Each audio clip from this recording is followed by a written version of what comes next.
Hello everyone, welcome to Sneha Pipariya's channel. આજે આપણે બનાવીશું રેસ્ટોરન્ટ સ્ટાઇલ છોલે ભટુરે અને આ એકદમ આપણે પરફેક્ટ માપથી બનાવીશું। તો ચાલો સ્ટાર્ટ કરીએ। તો અહીંયા મેં એક બાઉલ જેટલા છોલે ચણા 6 થી 7 કલાક અગાઉ પાણીમાં પલાળીને રાખ્યા છે। તમે જોઈ શકો છો કે ચણા સરસ રીતે પલળી ગયા છે। તો હવે આ ચણાને આપણે બાફી લેવાના છે। તો આ ચણાને મેં એક કુકરમાં એડ કરી દીધા છે અને હવે અહીંયા એક સ્વચ્છ કાપડનો ટુકડો લઈ લેવાનો છે અને તેમાં આપણે 6-7 જેટલા મરી, અહીંયા 6 થી 7 જેટલા લવિંગ લઈ લીધા છે, 2 નાની એલચી લીધી છે, 2 તજના ટુકડા લીધા છે અને એક મોટો એલચો લીધો છે। તો આ બધા ખડા મસાલાને આપણે આ જે કાપડનો ટુકડો લીધો છે તેમાં એડ કરી દેવાના છે અને તેની પોટલી બનાવી લેવાની છે અને એક મોટું તમાલપત્ર લીધું છે તેને મેં ડાયરેક્ટ ચણા સાથે જ એડ કરી દીધું છે। તો આ કાપડની આપણે પોટલી બનાવીને આપણે જે ચણા બાફીએ તેમાં એડ કરી દેવાની છે જેથી આ બધા મસાલાનો જે સ્વાદ છે તે ચણામાં બેસી જાય। તો અહીંયા આપણે એક આખું બટાકું પણ બાફવામાં લેવાનું છે અને હવે તેમાં જરૂર અનુસાર પાણી એડ કરીને સ્વાદ અનુસાર મીઠું એડ કરવાનું છે અને આ ચણાને સારી રીતે બાફી લેવાના છે। તો ચણા બફાઈ જાય ત્યાં સુધીમાં આપણે ભટુરે માટેનો લોટ રેડી કરી લઈએ। ભટુરે માટેનો લોટ બાંધવા માટે એક મોટા વાસણમાં 2 બાઉલ જેટલો મેંદાનો લોટ લીધો છે અને તેની સામે 1 બાઉલ જેટલો ઘઉંનો રોટલીનો લોટ છે અને 2 ચમચી જેટલો રવો લીધો છે જેથી ભટુરે થોડા ક્રિસ્પી થશે। અને અહીંયા આપણે 3 ચમચી જેટલું દહીં લીધું છે। તો દહીં એડ કરવાથી ભટુરે સરસ પોચા થશે અને 1 ચમચી જેટલી ખાંડ એડ કરવાની છે અને ટેસ્ટ અકોર્ડિંગ મીઠું એડ કરી દઈએ અને અડધી ચમચી જેટલો આપણે અહીંયા બેકિંગ પાવડર લેવાનો છે। તો અહીંયા આપણે અડધી ચમચી જેટલો બેકિંગ પાવડર લઈશું અને આ એક મેજરમેન્ટની જે સ્પૂન છે તેમાં જ હું માપ કરીને લઉં છું અને આ બધી જ વસ્તુને આપણે ચાળીને લેવાની છે અને ચપટી જેટલો આપણે તેમાં બેકિંગ સોડા લેવાનો છે। તો આ બધી વસ્તુ એડ કરીને લાસ્ટમાં આપણે 2 ચમચી જેટલું તેલ એડ કરવાનું છે અને હવે આપણે આ બધી વસ્તુને સારી રીતે મિક્સ કરી લેવાની છે અને જરૂર અનુસાર પાણી એડ કરતા જઈને આપણે લોટ બાંધી લેવાનો છે અને બહુ ઢીલો પણ નહીં અને બહુ કઠણ પણ નહીં, આપણે જેવો પૂરીમાં લોટ બાંધીએ તેવો જ લોટ બાંધી લેવાનો છે। ભટુરે માટેનો લોટ 1-1.5 કલાક પહેલાં જ બાંધી લેવાનો હોય છે જેથી લોટ સેટ થઈ જાય અને ભટુરા સરસ ફૂલેલા બને। તો આપણે 1 કલાક અગાઉ આ લોટ બાંધી લેવાનો છે। તો હવે આપણો લોટ બંધાઈ ગયો છે તો તેમાં 1 ચમચી જેટલું તેલ એડ કરીને લોટને સારી રીતે મસળી લેવાનો છે અને લોટને આપણે મસળીને તેને ઢાંકી દેવાનો છે। 1-8 કલાક માટે તેને ઢાંકી દઈશું જેથી લોટ સારી રીતે સેટ થઈ જાય તો પછી તેના ભટુરા સારા બનશે।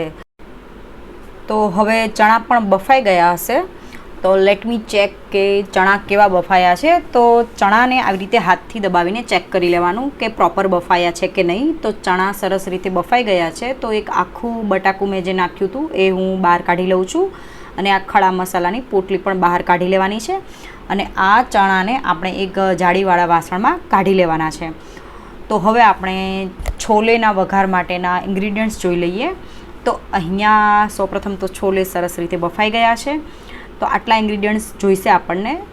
તો સૌપ્રથમ તો અહીંયા મેં કાંદાની પ્યુરી લીધી છે, 3 કાંદાની પ્યુરી લીધી છે અને તેની સામે ટામેટાની પ્યુરી થોડી વધારે લીધી છે, 4 ટામેટાની પ્યુરી લીધી છે અને અહીંયા મેં તીખા મરચાં, આદુ અને એક સૂકું મરચું લીધું છે અને આ બધી વસ્તુ મેં લાંબી સમારી લીધી છે અને અહીંયા 2 ચમચી જેટલું આદુની પેસ્ટ લીધી છે અને 2 ચમચી જેટલી લસણની પેસ્ટ લીધી છે।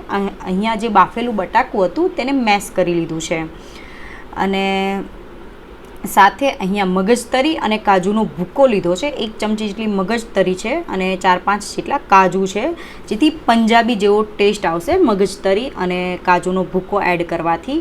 અને 2 ચમચી જેટલો ખારી શીંગનો ભૂકો લીધો છે, તમે સાદી શીંગ પણ એડ કરી શકો છો। અને અહીંયા પેલા પોટલીના મસાલા પણ મેં કાઢી લીધા છે અને તે હું ચણામાં એડ કરી દઉં છું, તેથી સબ્જીમાં પણ એનો સ્વાદ બેસી જાય.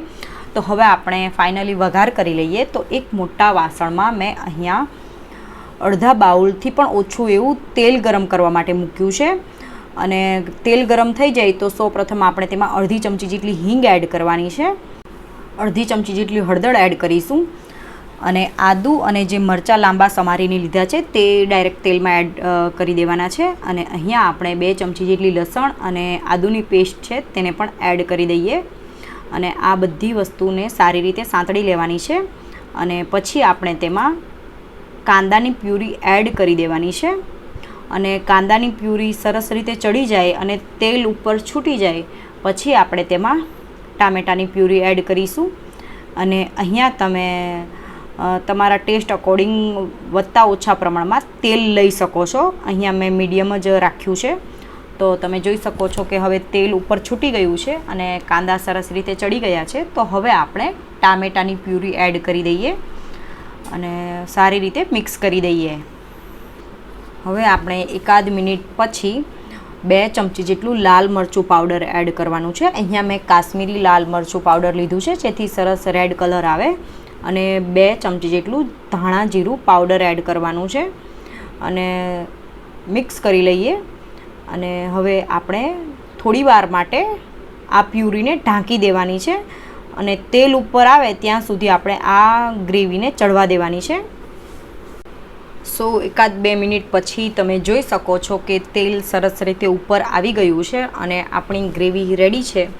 તો હવે આપણે તેમાં થોડું પાણી એડ કરી દઈએ. અડધા બાઉલ જેટલું પાણી એડ કર્યું છે, તમે ગરમ પાણી પણ એડ કરી શકો છો. અને હવે આપણે કાજુ, મગજતરી અને જે સિંગનો ભૂકો લીધો છે તે એડ કરી દઈએ અને સાથે જે બટાકું છે મેશ કરેલું તેને પણ એડ કરી દેવાનું છે જેથી આપણી જે ગ્રેવી છે એ ઘટ્ટ બનશે. તો આ બધી વસ્તુને સારી રીતે મિક્સ કરી લઈએ અને વળી પાછું હું થોડું તેમાં પાણી એડ કરું છું. તમે તમારા ટેસ્ટ અકોર્ડિંગ પાણી પણ વધારે ઓછું લઈ શકો છો.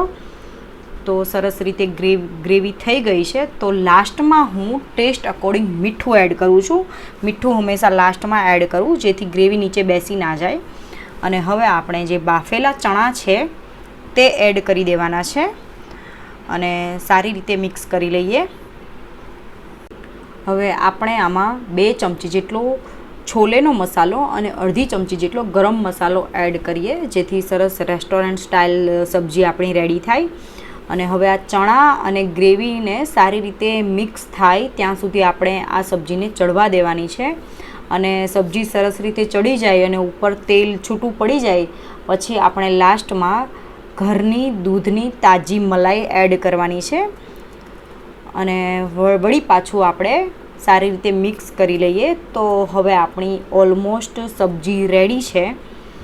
તો લાસ્ટમાં આપણે ઝીણા સમારેલા ધાણા એડ કરી દેવાના છે અને તમે જોઈ શકો છો કે સરસ રીતે તેલ ઉપર છૂટું પડી ગયું છે અને ગ્રેવીવાળી આપણી છોલે ચણાની સબ્જી રેડી છે.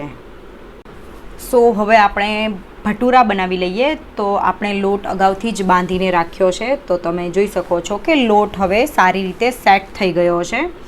તો આપણે થોડીવાર માટે આવી રીતે લોટને મસળી લેવાનો છે અને તેના નાના નાના લુવા બનાવીને તમારે જે સાઇઝના ભટુરા બનાવવા હોય એ સાઇઝના લુવા રેડી કરી લેવાના છે. અહીંયા તમે રાઉન્ડ શેપમાં પણ કરી શકો છો અને લાંબા પણ બનાવી શકો છો. તો એ તમારા પર છે. તો અહીંયા મેં પાટલી અને વેલણ લઈ લીધું છે અને થોડો કોરો લોટ સ્પ્રિંકલ કરીને ભટુરાને આપણે વણી લેવાના છે. અહીંયા આપણે બહુ જાડાઈ નહીં અને બહુ પાતળા પણ નહીં, માપસરના ભટુરા વણી લેવાના છે. તો તમે સાઈઝ જોઈ શકો છો. તો આ સાઈઝના જ આપણે ભટુરા રેડી કરી લેવાના છે. તમે સાઈઝ જોઈ શકો છો. અને હવે આપણે આ ભટુરાને તળવાના છે. તો અહીંયા તળવામાં પણ એક જરૂરી ટિપ્સ છે કે તેલ બરાબર આવી જાય પછી જ આપણે ભટુરાને તેલમાં એડ કરવાનું છે અને આપણે આવી રીતે ઝારાની મદદથી થોડું હલકા હાથે પ્રેસ કરવાનું છે જેથી ભટુરું સરસ રીતે ફૂલી જાય. તો આવી જ રીતે આપણે બધા જ ભટુરા રેડી કરી લેવાના છે અને તમે જોઈ શકો છો કે ફૂલેલું ભટુરું રેડી છે. જો તમારો લોટ પરફેક્ટ બંધાયો હશે તો તમારા બધા જ ભટુરા આવી રીતે ફૂલેલા બનશે. તો બધી જ ટિપ્સને ધ્યાનમાં રાખીને છોલે ભટુરે બનાવવા. તો હવે આપણી ગરમા ગરમ છોલે ચણાની સબ્જી રેડી છે. તો હવે આપણે તેને સર્વ કરી લઈએ. તમને મારી આ રેસિપી કેવી લાગી મને કમેન્ટ કરીને જરૂરથી જણાવો. તો રેસ્ટોરન્ટ સ્ટાઇલ ગરમા ગરમ છોલે ભટુરે રેડી છે. અને જો તમને મારી આ રેસિપી પસંદ આવી હોય તો મારા વિડીયોને લાઈક અને શેર જરૂરથી કરો. મારી ચેનલને સબસ્ક્રાઈબ કરો અને આવી જ રેસિપી જોવા માટે બેલ આઇકોન દબાવવાનું ના ભૂલતા. અને સાથે મને મારા ફેસબુક પેજ સ્નેહા પીપરિયા વ્લોગમાં પણ ફોલો કરો. Thank you.